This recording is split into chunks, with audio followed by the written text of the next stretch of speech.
ভারতের মহামান্য রাষ্ট্রপতি দ্রৌপদী মুর্মুর কাছে পদ্মশ্রী পুরস্কারে সম্মানিত হয়ে মালদায় ফিরে মালদাবাসীর মুখ উজ্জ্বল করলেন মালদার গর্ব বিশিষ্ট সাহিত্যিক অশোক কুমার হালদার। অশোকবাবুর বাড়ি মালদা শহরের ২৭ নম্বর ওয়ার্ডের বিধানপল্লী এলাকায়। তিনি বর্তমানে একজন অবসরপ্রাপ্ত রেল কর্মচারী। তবে পেশায় রেল কর্মচারী হলেও অশোকবাবু নেশায় ছিলেন সাহিত্যপ্রেমী। কর্মজীবন থেকেই তিনি প্রচুর বই লেখালেখি করেন, যার সুবাদে তার নাম যশ ক্রমশ ছড়িয়ে পড়ে। মালদার একজন বিশিষ্ট সাহিত্যিক হিসাবে উঠে আসেন তিনি, যার স্বীকৃতিস্বরূপ ভারত সরকার অশোক কুমার হালদারকে গত মাস কয়েক আগে পদ্মশ্রী সম্মানের জন্য মনোনীত করেন। সাহিত্যক্ষেত্রে তার অসামান্য অবদানের জন্য সম্প্রতি দিল্লিতে তার ডাক পড়ে। সেখানে গত ২৩শে জুন ভারতের মহামান্য রাষ্ট্রপতি দ্রৌপদী মুর্মু অশোক কুমার হালদারের হাতে পদ্মশ্রী পুরস্কার তুলে দেন। সেই পুরস্কার নিয়েই বৃহস্পতিবার রাতে তিনি মালদা শহরের বিধানপল্লীতে তার বাড়ি ফেরেন। এই খবর জানতে পেরেই শুক্রবার সকালে সবার খবরের প্রতিনিধি মালদার গর্ব পদ্মশ্রী অশোক বাবুর বাড়ি পৌঁছে যান। সংবাদ মাধ্যমের সামনে তিনি জানান, এই পুরস্কার প্রাপ্তিতে তিনি এবং তার পরিবার ভীষণ খুশি। তিনি তার দীর্ঘ ৩ দশকের কর্মজীবনের স্বীকৃতি পেয়েছেন, আর এই স্বীকৃতি প্রাপ্তির সঙ্গে সঙ্গে তার দায়িত্ব আরও বেড়ে গিয়েছে। তিনি তার লেখনীর মাধ্যমে মানুষের চেতনা এবং জ্ঞানের প্রসার ঘটানোর কাজ চালিয়ে যাবেন। ২০ তারিখে আমি এখান থেকে গেছি আর দিল্লিতে মহামান্য প্রেসিডেন্ট ভবনে ২৩ তারিখে ৫টার সময় আমাকে পুরস্কার তুলে দিলেন প্রেসিডেন্ট। কেমন লাগছিল তখন আপনি? জাতীয় পুরস্কার পেলে একটা কোনো প্রেরণা বাড়ে, কিন্তু সেই সঙ্গে দায়িত্ব বোধও অনেক বেড়ে যায়।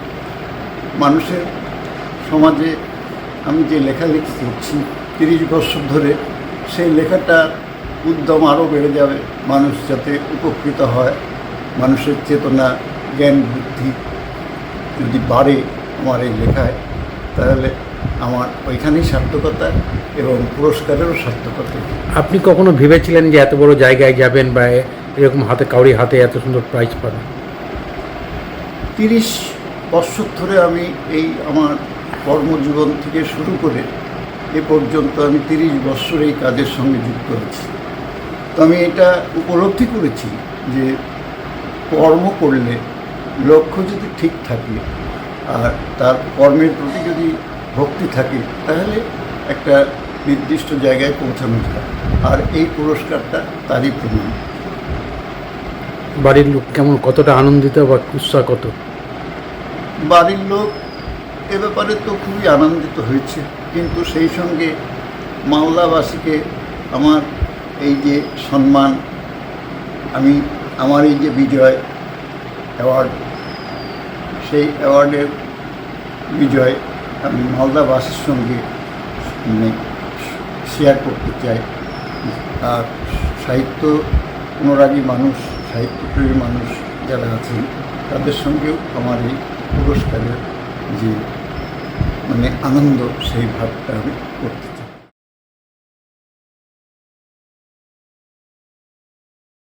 মালদা শহরের এক বেসরকারি নৃত্য প্রশিক্ষণ সংস্থার পরিচালনায় ৩ দিন ব্যাপী এক নৃত্য কর্মশালা শুরু হলো মালদায়, যা চলবে আগামী রবিবার পর্যন্ত।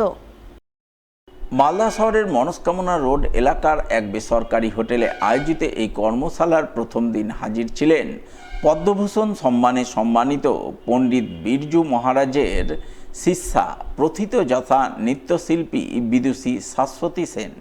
এছাড়া উপস্থিত ছিলেন আয়োজক নৃত্য প্রশিক্ষণ সংস্থার কর্ণধার অনন্যা ভট্টাচার্য সহ অন্যান্য বিশিষ্টজনেরা।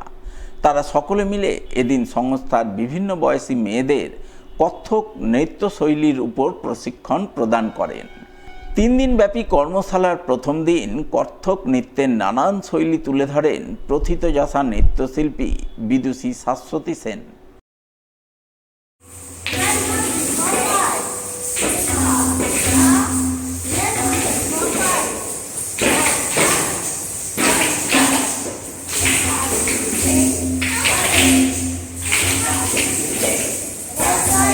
Let's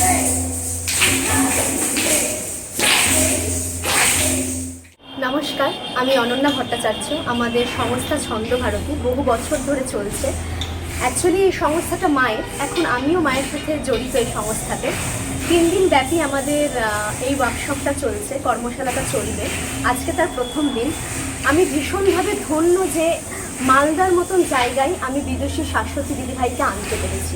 এটা আমার কাছে বিশাল বড় একটা পাওনা বলতে পারেন। এটা আমার জীবনে স্মরণীয় হয়ে থাকবে।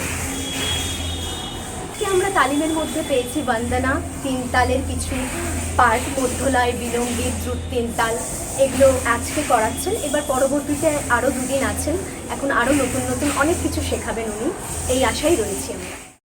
আমি বহুদিন ধরে মালদায় আসবো খুব ইচ্ছে ছিল, কারণ বিভিন্ন জায়গায় বেঙ্গলের আশপাশে, বেঙ্গলের মধ্যে ঘুরেছি, গিয়েছি, কিন্তু এখানে অনেক বছর আগে একবার এসেছিলাম পারফরমেন্স করতে।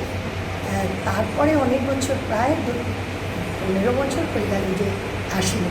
সেই জন্য ইচ্ছে খুবই ছিল। শুধু আম ভাবতাম, কিন্তু তার আমের বাইরে কিছু আর কাজ পেতাম না এখানে। বাট তারপরে অনন্যার সাথে আলাপ হলো, আর ও যাদের কাছে শিখেছে বা যাদের সাথে কানেক্টেড, তারা আমার সাথে খুব যুক্ত। সেই জন্য ওই সবগুলো কানেকশান মিলিয়ে ও আমাকে যখন ডাকলো, তখন I was more than happy. আমার এবার বাই চান্স, সাধারণত জুন মাসে এখানে থাকি না দেশে, কিন্তু এবার যাওয়া হয়নি বলে আমি তক্ষণি হ্যাঁ বললাম, এবং এসে খুব আনন্দ হচ্ছে। আমি মনে করিনি যে এত স্টুডেন্টস হয়তো এত শর্ট নোটিসে ও অ্যারেঞ্জ করতে পারবে, কিন্তু খুবই খুশি হয়েছি দেখে যে ছোটো ব্যাচেও, দিস ইজ ইন্টারমিডিয়েট ব্যাচ, তাতেও যথেষ্ট স্টুডেন্টসরা এসেছে। সত্যি একটা শর্ট নোটিস পাচ্ছে। আর আজ তো প্রথম দিন, কিন্তু তাতেও স্টুডেন্টসরা যা করছে বা যা শিখতে পারছে, তাতে আমার খুব উৎসাহ হচ্ছে, এবং খুব হোপফুল যে এরা সিনসিয়ারলি এগিয়ে যাবে, করবে এবং